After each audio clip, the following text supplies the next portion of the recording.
حضرت علی رضی اللہ تعالی عنہ نے فرمایا، دو قسم کے لوگ جلدی مر جاتے ہیں۔ وہ کون سے دو قسم کے لوگ ہیں جو جلدی مر جاتے ہیں؟ آئیں جانتے ہیں۔ بسم اللہ الرحمن الرحیم۔ حضرت علی رضی اللہ تعالی عنہ نے فرمایا، دو قسم کے لوگ بہت جلدی مر جاتے ہیں۔ وہ دو لوگ کون سے ہیں؟ آئیں جانتے ہیں ویڈیو کو مکمل دیکھ کر۔ محترم ناظرین، حضرت علی رضی اللہ تعالی عنہ کی مجلس میں ایک شخص کھڑا ہوا اور کہنے لگا، حضرت میرا ایک سوال ہے۔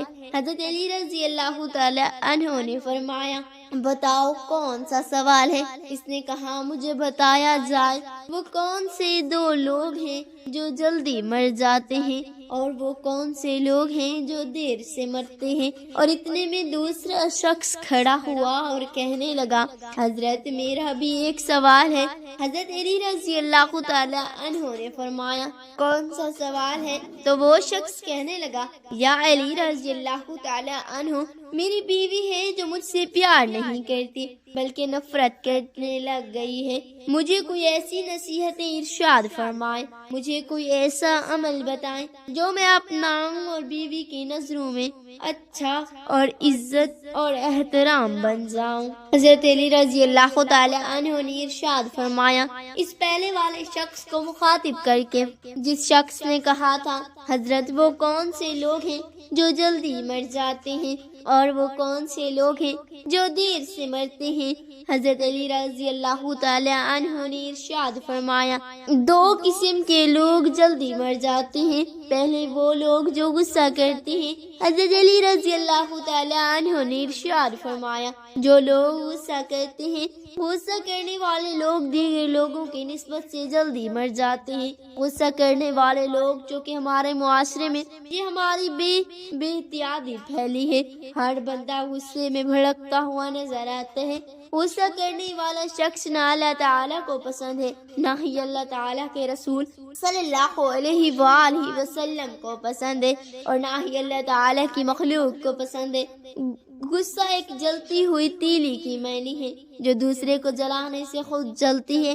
فرمایا، غصہ کرنے والا شخص بے خوابی کا شکار بنا رہتا ہے۔ غصہ کرنے والا شخص کو نیند نہیں آتی۔ غصہ کرنے والا شخص نیند سے محروم رہتا ہے۔ غصہ کرنے والا شخص سکون سے محروم رہتا ہے۔ غصہ کرنے والا شخص چین سے محروم رہتا ہے۔ غصہ کرنے والا چین سے محروم، قرار سے محروم۔ غصہ کرنے والا شخص پھیپھڑوں اور دل کا مریض بن جاتا ہے۔ جب یہ پھیپھڑوں اور دل کا مریض بن بیٹھتا ہے تو یہ شخص جلدی مر جاتا ہے۔ ناظرین، غصہ انسان کی شخصیت کا باطنی اظہار ہوتا ہے۔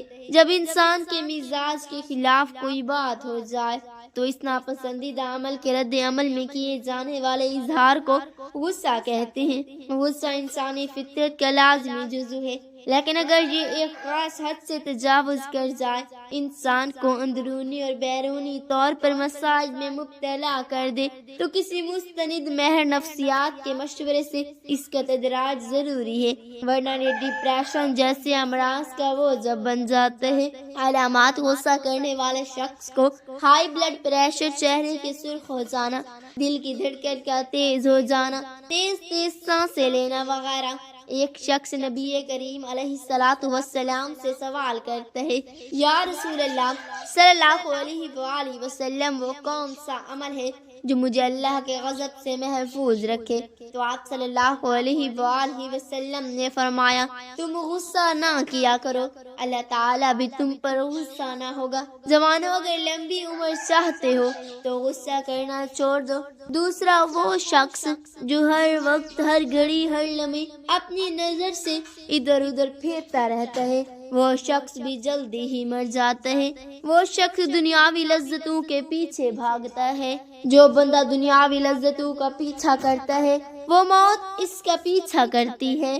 دوڑتے دوڑتے یہ شخص جیسے ہی دنیاوی لذتوں کے قریب جاتا ہے، نفسانی خواہشات کے قریب جاتا ہے، جیسے ہی لذتوں کو چھونے کی کوشش کرتے ہیں، لذت حاصل کرنے کی کوشش کرتے ہیں، تو یہی لذت اس بندے کو پکڑ کر موت کے منہ میں لے جاتی ہے۔ لہذا اسی طرح کے لوگ بھی جلدی ہی مر جاتے ہیں۔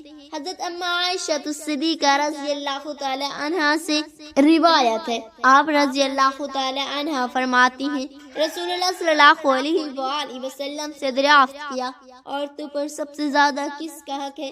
حضور علیہ الصلوۃ والسلام نے ارشاد فرمایا کہ شوہر کا۔ پھر میں نے عرض کیا مرد پر سب سے زیادہ کس کا حق ہے؟ آپ صلی اللہ علیہ وآلہ وسلم نے ارشاد فرمایا اس کی ماں کا۔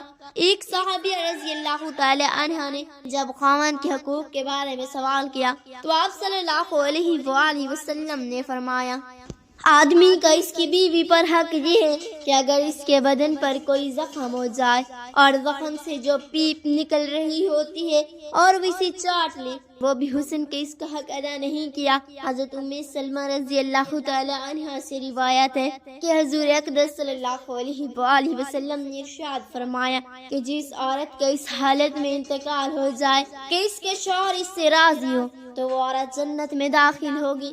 تمام دوست نماز کا اہتمام لازمی کریں۔ نماز پڑھنا ہر مسلمان مرد اور عورت پر فرض ہے۔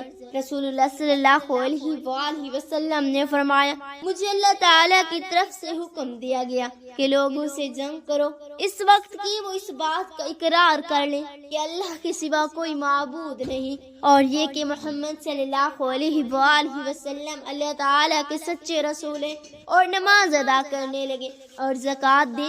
جس وقت وہ یہ کرنے لگے تو مجھ سے اپنی جان و مال کو محفوظ کر لیں گے۔ دعا ہے کہ اللہ رب العزت ہمیں حدیث مبارکہ پر عمل کرنے کی طاقت اور توفیق عطا فرمائے۔ دعا ہے کہ اللہ تعالیٰ میرا سنانا اور آپ کا سننا اپنی بارگاہ الہی میں قبول اور منظور فرمائے، آمین ثم آمین۔ ناظرین کمنٹ باکس میں اللہ تعالیٰ کے 99 ناموں میں سے ایک نام ضرور ٹائپ کریں۔ شکریہ۔ اللہ پاک ہمارا اور آپ کا حامی و مددگار ہو، آمین ثم آمین۔